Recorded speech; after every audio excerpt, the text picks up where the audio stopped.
सबको नमस्कार, राम राम। मैं हूं आचार्य कुलदीप। शिव पुराण के माध्यम से कथा श्रवण में आई। एक कड़प नाम का बहुत भयंकर, क्रूर, आतताई एक डाकू था। और डाकू का काम क्या होता है?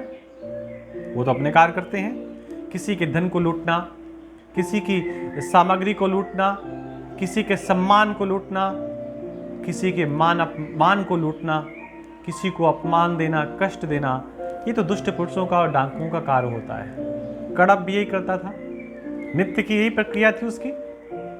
कष्ट देना तो उसका नित्य का काम ही था। एक जगह शिव पुराण की कथा चल रही थी तो कड़प ने कथा सुनी और ऐसे लोगों को मृत्यु के बाद क्या दंड मिलता है, ऐसी बातें जब उस आचार्य ने व्यास पीठ से सुनाई और कड़प ने सुनी कि मैं तो जीवन भर पाप करता रहा, मेरे साथ क्या होगा। कड़प डर गया।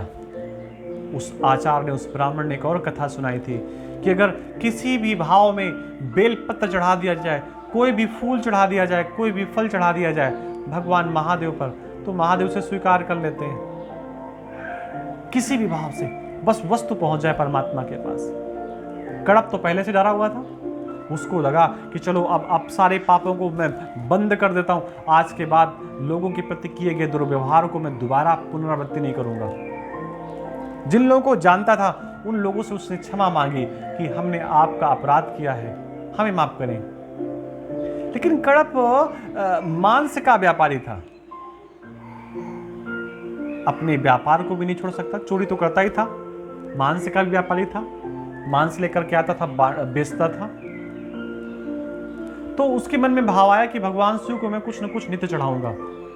तो नित्य चढ़ाने की क्रिया में उसने सब बेलपत्र चढ़ाए, बेलपत्र मिले नहीं।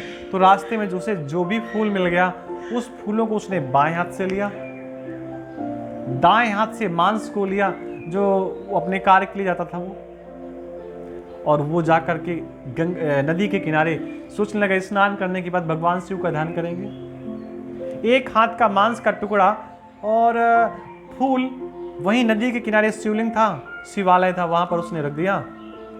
एक तरफ फूल रख दिया, एक तरफ मांस का टुकड़ा रख दिया। स्नान करने चला गया, वापस आया, फूल भगवान को चढ़ाए और मांस लेकर के आगे बढ़ गया।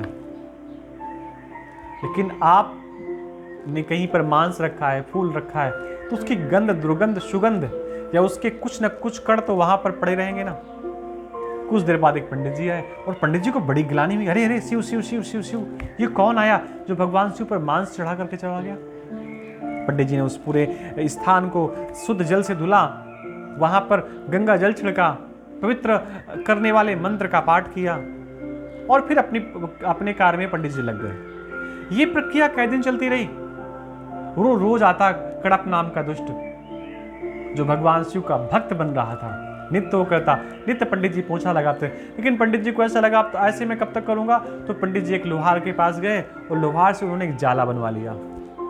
एक जाला कैसा बनवा लिया? ऐसा बनवा लिया कि उसको भगवान शिव के ऊपर मैं ढक दूंगा तो ये आ नहीं पाएगा, चढ़ा नहीं पाएगा। जाल लेकर के वो आया, उस जाल को उसने भगवान शिव के शिवलिंग पर चढ़ा दिया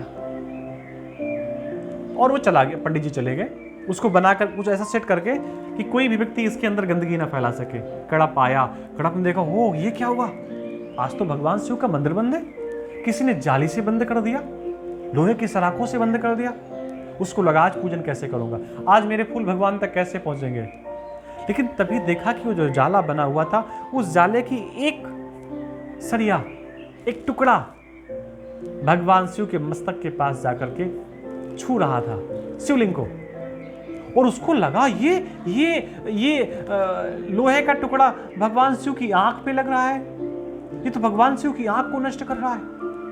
लेकिन जहां पर लोहे का टुकड़ा लगा हुआ था वहां से रक्त की धार बह रही थी। कड़प के मन में भाव आया कि मैं क्या करूं, भगवान शिव की आंख को कैसे ठीक करूं। अपनी मां से बचपन में कड़प ने कथा सुन रखी थी कि जो अंग नष्ट हो जाए, अगर उसी अंग को व्यक्ति को दे दिया जाए तो इससे बड़ा पुण्य कुछ नहीं होता। उसको लगा भगवान शिव की आंख नष्ट हो गई है, मुझे अपनी आंख देनी चाहिए। उसने अपनी आंख निकाली भगवान शिव के उस स्थान पर जहां पर वो लोहे का टुकड़ा रखा था, किसी प्रकार करके वहां तक पहुंचा और उसने लगाया। भगवान शिव तत्काल प्रसन्न हो गए। भगवान शिव ने कणप के मस्तक पर हाथ रखा और उसकी आंख वैसी पहले के जैसे श्रेष्ठ हो गई और भगवान उसकी भक्ति से ज्यादा बहुत प्रसन्न हुए, भक्ति से ही प्रसन्न हुए। लेकिन भक्ति थी कैसी उसकी भक्ति थी निर्मल मन जन सो मोहि पावा, मोहि कपट छल छिद न भावा। उसके पास ऐसी भक्ति थी जिस भक्ति में छल नहीं था, कपट नहीं था, मन निर्मल था, मन पवित्र था, हृदय पवित्र था। और ये हमने संतों महात्माओं के मुख से कथा सुनी। कथा का सीधा प्राय है कि भगवान शिव पर कुछ भी अगर हम चढ़ा देते हैं, यहां तक कि कागज के फूल भी बना करके चढ़ा दें, कागज की वस्तुएं चढ़ा दें, तो भगवान शिव तत्काल प्रसन्न हो जाते हैं और सब प्रकार के आशीष देने के लिए तैयार रहते हैं। आप भी शिव का पूजन करें। नमः शिवाय का जितना हो सके उतना निरंतर जप करें। आप सबका पुनः राम राम, नमस्कार, ओम नमः शिवाय।